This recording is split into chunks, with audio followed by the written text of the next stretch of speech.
Swak na negosyo, ibida mo rito. Swakto ng DZBB Super Serbisyo. Swakto! Swakto! Swakto! Dating call center agent si Roan Medina, tumigil siya sa kanyang trabaho at inumpisahan ang kanyang boom na negosyong Roan Balloons. Mula sa bouquet of flowers at balloons kung ano-ano na ngayon ang kanyang nagagawa dahil sa kanyang talento sa pag-a-arrange. Alamin niya natin na matagumpay na swaktong negosyo ng single mom na si Roan Medina ng Roan Balloons. Roan, magandang umaga! Hello po, magandang umaga. Magandang umaga, Roan. Yun, nabalitaan namin napakaganda daw talaga itong mga ina-arrange mo. Nakita ko nga sa Facebook mo. Pakwentuhan mo kami bago tayo pumunta dito sa... Ay, ano yung... Center ako dati, sir. Tapos nabuntis ako, tapos nag-stop. Tapos nung nag-pandemic po, ayun, nag-start po ako gumawa ng mga bouquet. Bouquet ng balloons. Opo, hindi po. Yung una ko kasing nag-set up po ako ng mga surprise balloon yung sa mga condo, sa hotel. Ay. Yung may mga balloon po sa kisame. Aha. Tapos nung nag-pandemic po, di ba po nag-lockdown, bawal lumabas. Doon po, nag-start po akong gumawa ng bouquet. Nanood po muna ako sa YouTube para magkaroon ako ng idea. Hanggang sa, yun na po. Oo. Bouquet din ng lobo yon. O bulaklak. Opo, pwede Lobo. bouquet, kahit anong bouquet po. Balloon bouquet, flower bouquet, chocolate bouquet, money bouquet, Mm. mga alak, ganun po. So may iba-iba siya. Opo. So sa YouTube ka lang natutong Oo, mag-ano? nagfi-feedback pa rin, Roan. Nag-feedback pa rin, yun lang po. Ano po ba? Para marinig ka ng mga ng mga tagapakinig natin ng mas malinaw. Maka-close naman po. Hello? Ayan. Ba't Ayan ano? po.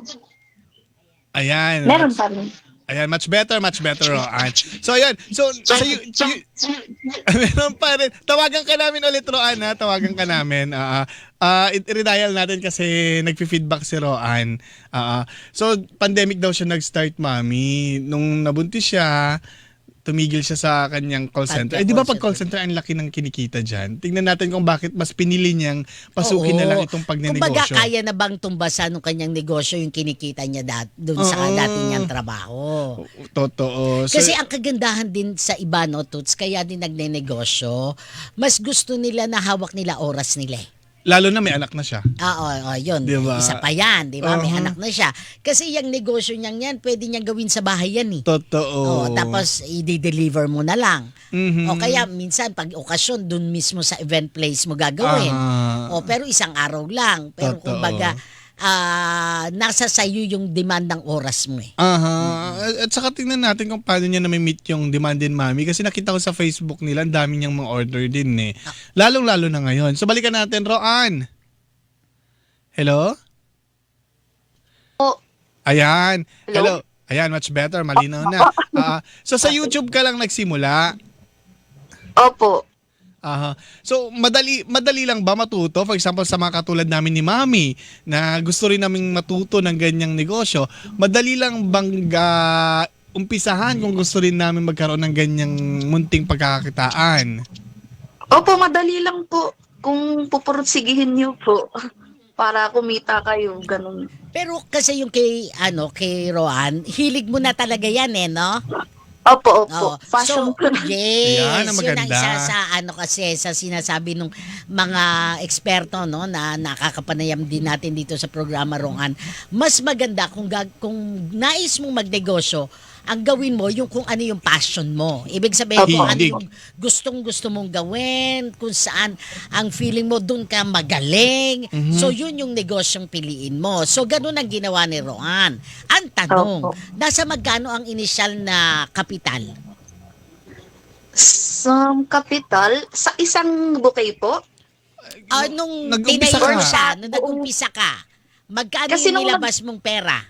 Nung nag-start po ako, mga 2K, umorder lang po muna ako ng mga wrapper. Tapos, Tapos nag-post po ako sa mga marketplace, sa groups, mga online selling na groups. Tapos yun po, doon po nag-start. Ah, 2K, yung una ko pong yung 2K na puro yun, rapper lang po oo, yun. yung 2K, ano na yung nagawa mo dun? At saka magkano mo binenta yung una mong nagawang masterpiece na bouquet? Ang una ko po kasing ginawang bouquet, yung liquor bouquet, yung Red Horse po na nasa can, Nakita ko. 800 po. 800. Oh, Opo. nasakal? Nasa lata, mami. Nasakal. Yung Ah. yung alak po, Oo. yun po yung pinakaunang nagawa ko. Oh, kasi ikaw muna bibili nung alak Alak, di ba? So kasama Opo, na yun sa kapital mo. Opo, mga Diba? siguro tubo ko is 500. Malaki pwede. din pala. Oo. Pwede kasi pero maganda naman kasi yung presentation. Nakikita natin, mami, sa Facebook Live natin. Oh, di ba? Di ba? Order na si Tuti niyan. Wala naman ako pagbibigyan. Ang galing nga. Oo. Oo. So 800. So simula nung una, paano na dumami yung mga parokyano mo? Yung una ko pong ginawa after nun, gumawa po muna ako ng mga samples para yun po yung i-post ko sa Facebook. Mm. Hanggang sa yun na po. Ah, Hanggang sa may umorder na kasi may mga sample ako yung sariling gawa ko kasi yung iba dati kasi kumukuha ko ng picture ng ibang page. So Hinaway bawal ka. pala yun. Hinaway. Kumuha na ako ng sariling sample ko para may maipakita ko sa mga mag-inquire. Mhm. Sariling gawa. Oo, bawal talaga yun, bro. dapat alamin mo kung ano yung mga bawal at saka yung mga ethics sa pagnenegosyo. Opo. Kanina may tanong ako, Roan, no? Yung sapat na ba yung kinikita mo dyan sa paggawa ng mga bouquet kumpara dun sa kinikita mo dati sa pagka-call center agent? Opo, doble, parang doble po. Na doble. So kaya Tapos nasa bahay lang ako. kaya di mo Mas na inisip okay na po. bumalik na maging empleyado. Hindi na din po kasi walang magbabantay sa anak ko po eh. Full-time ka na rin. Opo. Meron din bang araw na wala kang nagagawang ganyan? So ano yung yung alternative na pinagkakakitaan mo? For example, patay na araw, ganyan. Walang order. Ano yung iba mong negosyo na inilalako? Wala po eh. Di bale yun lang. Tapos yung sa YouTube ko po, may YouTube kasi ako. Dati ako lang nanonood. Ngayon sila na nanonood sa akin. Nakita ko Kung nga, paano libo-libo na yung mga viewers mo sa May YouTube. tutorial din sa... Ayan, kung saan natin kinuha yung pinapakita natin ngayon. Ano siya, nag-tutor siya, ganyan na, mami. Yan yung sinasabi niya. Yung nanonood sa Facebook natin kung paano niya ginagawa yung liquor bouquet para sa mga jowa niyang manginginom. Di ba? Ang galing. So, ang galing. nagja-generate din yung YouTube mo Opo, ng opo. pagkakakitaan. Ng income. Opo, may income na rin po ako. May kalakihan ba yon, Roan? Sa YouTube po, Oo. kasi ano lang naman ako eh, pag ano lang, siguro mga 20 to 30. Okay. Okay? 1,000? Opo. Kada buwan? Opo. Kada buwan? Opo. Ay, Opo. mag-YouTube tayo, Tuti. At saka maganda yung YouTube account niya, mami, sa mga gustong magnegosyo na ganito din. Oo. Lahat tinuturo niya doon paano gumawa ng money bouquet. Yung money bouquet ba galing sa'yo yung pera o kailangan muna naming magbigay sa'yo? Ano po, pag money book kayo po, payment first. Tapos, Kasi minsan yung naman po, pera pag mo. may mga trust issue yung mga customer, hinahatid po nila dito sa bahay.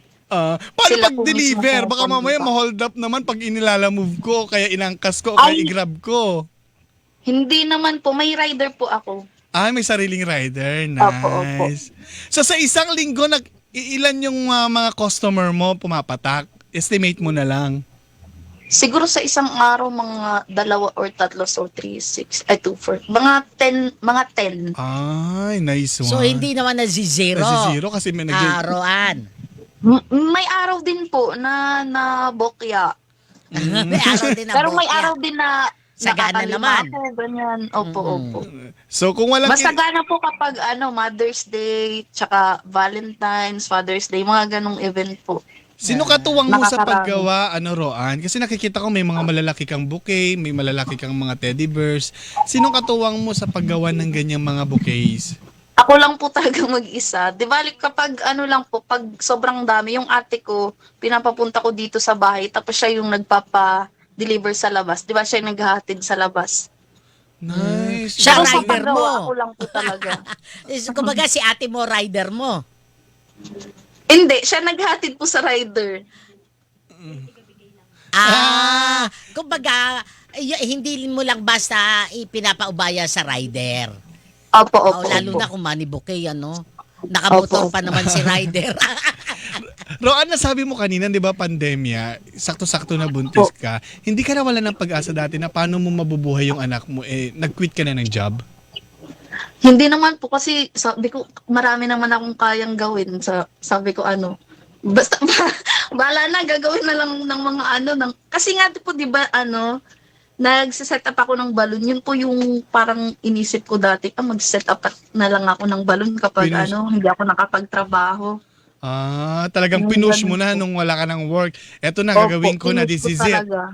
O, di ba? Opo. At least ngayon, yung dream mo lang, yung hilig mo, tapos naibigay na sa mga 3 taon na yung negosyo mo. Wow, Opo, opo.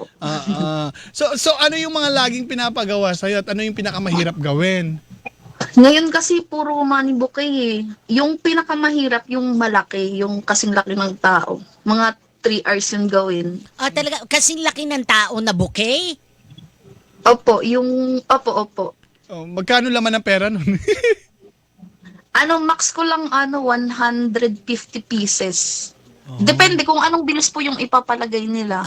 Pero dapat 150 pieces lang. Yun Opo, ang opo. maximum mo. Pwede daw ba si OD, wag mo na magbayad kapag money bouquet? Ay, hindi, mahirap. Baka matakbuhan.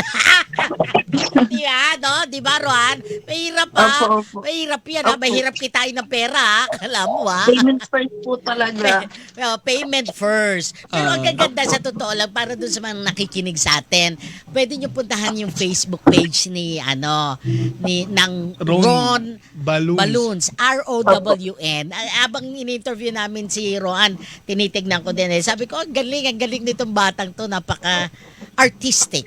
Di ba? Di ba? Wala siyang kasama sa Kanina, di ba paglilingkod. natanong mo na ba siya, Toots, di ba, yung worth ba na tumigil ka sa pagtatrabaho at ito na lang ang ginawa mong negosyo?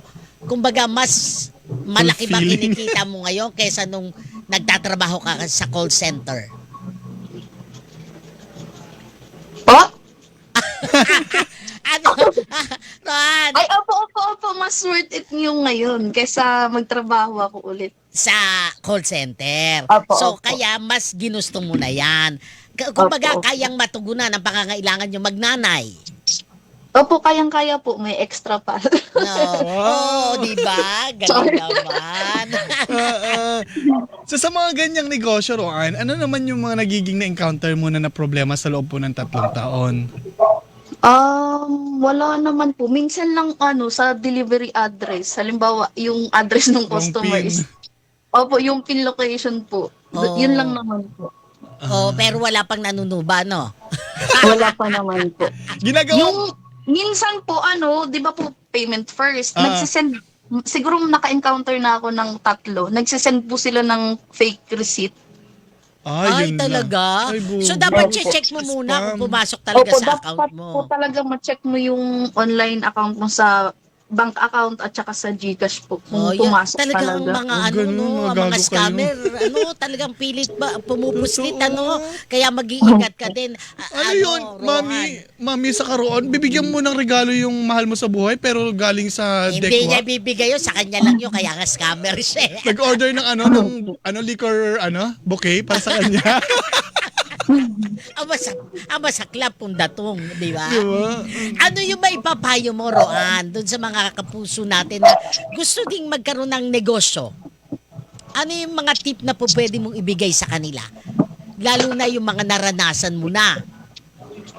Ano po, kung ano yung passion nyo, yun po yung gawin yung inspirasyon or basta yung kung ano po yung hilig nyo, yun po yung gawin yung negosyo para ano ba?